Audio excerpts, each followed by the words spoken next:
So we are still on the topic of not having money and being raised in poverty, right? When somebody is raised in poverty, they have low self-esteem that makes them believe that oh, I'm broke, and since I'm broke, I cannot be friends with people who are rich. They will never understand me. They might disrespect me. They might make fun of me. I won't be able to do the things they are doing. Most times, you have this kind of mentality. That is why sometimes you see a broke person, they will be friends with a lot of broke people. All of them are broke together. It happens in life, yeah. Even if you observe closely, you will notice that in your school,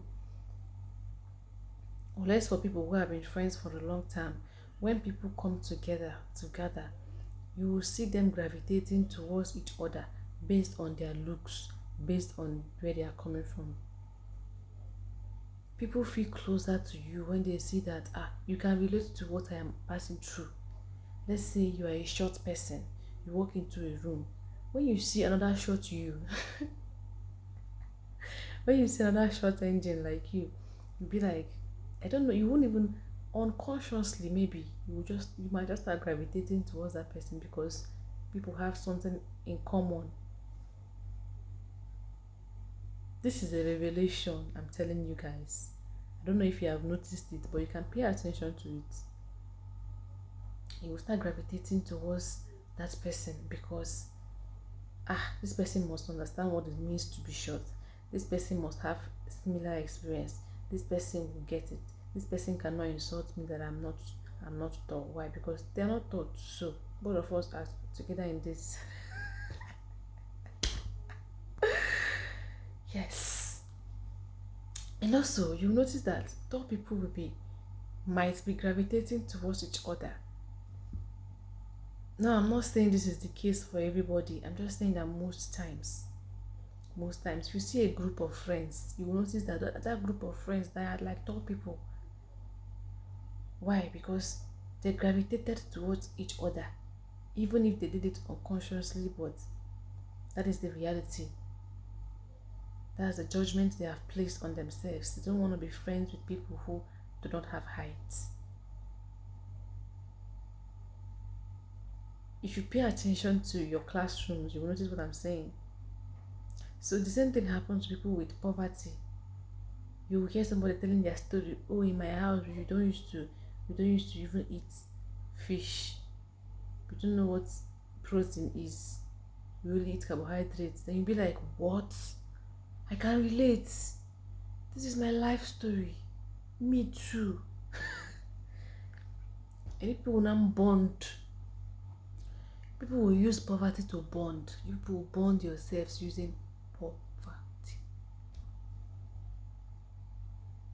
But if you are aware of these things, you will run away from that situation. You will run. You will run. If you see somebody that can relate to your story, relating to your story does not mean that people must be friends. It is good that this person can relate. It's good that you see somebody that is going through what you're going through, but people must not now form a bond because of that. Now go and bond yourselves in poverty. You can bond yourselves in poverty. And let us also stop deceiving ourselves. There is a number of friendship that you can carry. When you now occupy all the space you have for friends, you occupy all of them with people who are like you, people who are poor like you won't have any space for other people. You just be there struggling. Your circle of friends are struggling. Everybody's struggling because you refuse to open up your mind to know that I can actually. It's not a must. I must not be friends with people who are suffering the way I'm suffering. Why can't I look the other way and make friends with people who at least when you are sharing your story to them too will not be sharing your story to you. Like they will even have listened to you because they cannot relate and they will offer you that sympathy you're looking for. They will offer you that help if they have. Even if they don't have the help, the fact that they're able to listen is a plus. Is something. Another thing is proximity to wealth is something as well. If you don't have money and you're close to people who have money, even if it is the way it refines your mentality, it gives you hope, makes you believe that wow, you have this. You start thinking of What am I gonna do to get here? What am I gonna do to get like you are close. When you're closer to something, you see the possibility more, right? When you're closer to something, you see the possibility of getting that thing more. So please, it's okay to make friends that are not in your circle of poverty. Like this that I am right now. Okay, I heard Adesina also say that he has seen people who died because of less than 100k hospital bill. And even though it looks like, wait, can this actually happen? It happens. Why? Because this person, maybe all his friend circle are broke as well. He has not built that relationship that even if I don't have 100k, is there anybody I can talk to who really believes in me?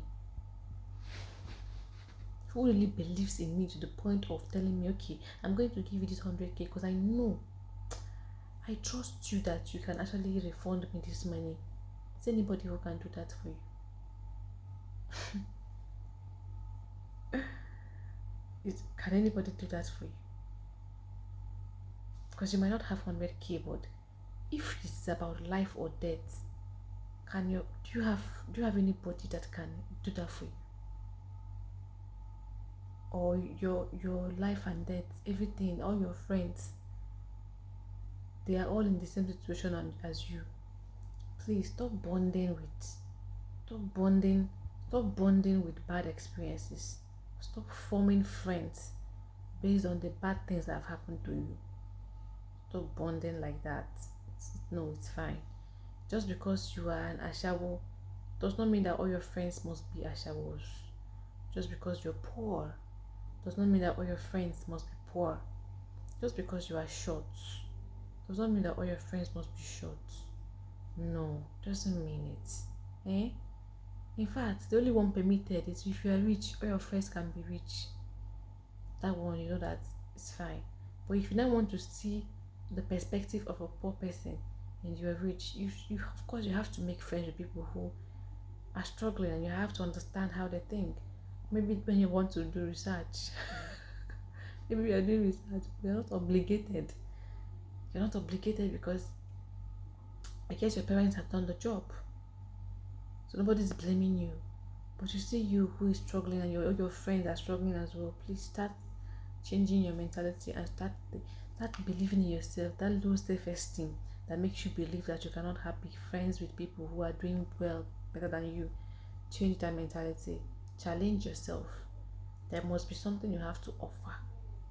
Because what happens is that as a broke person, you think that what can I offer this rich person? I don't want to be friends. They're gonna judge me. You don't believe in yourself. That is why you have low self-esteem. But if you can work on that and understand that you have value, regardless of who you are, whether you're broke or not, there is a value. Look for a value you can offer to people. Look for that value. So that when you make friends with people of higher class, you don't feel less because you know that you can also offer something to them. It does not always have to be money. Sometimes it could be just attention. It could be anything. Do you understand? It could be knowledge. Do you care? The thing is, well, it could be knowledge because you can these days knowledge is something that anybody can have access to. You can have access to knowledge that they don't have. They might not even have, when you are poor, you tend to get more curious. So those things you learn out of curiosity, you can start teaching them and they'll use it to bond with you instead of you going to go and bond with people who can relate with you that who have been drinking Gary for 1 week. That will become your gist. Every day you gather, you will gist about how you drink Gary for 1 week. What are you talking about? How to get out of there? Are you people discussing how to leave that situation? Or people are just bonding over it?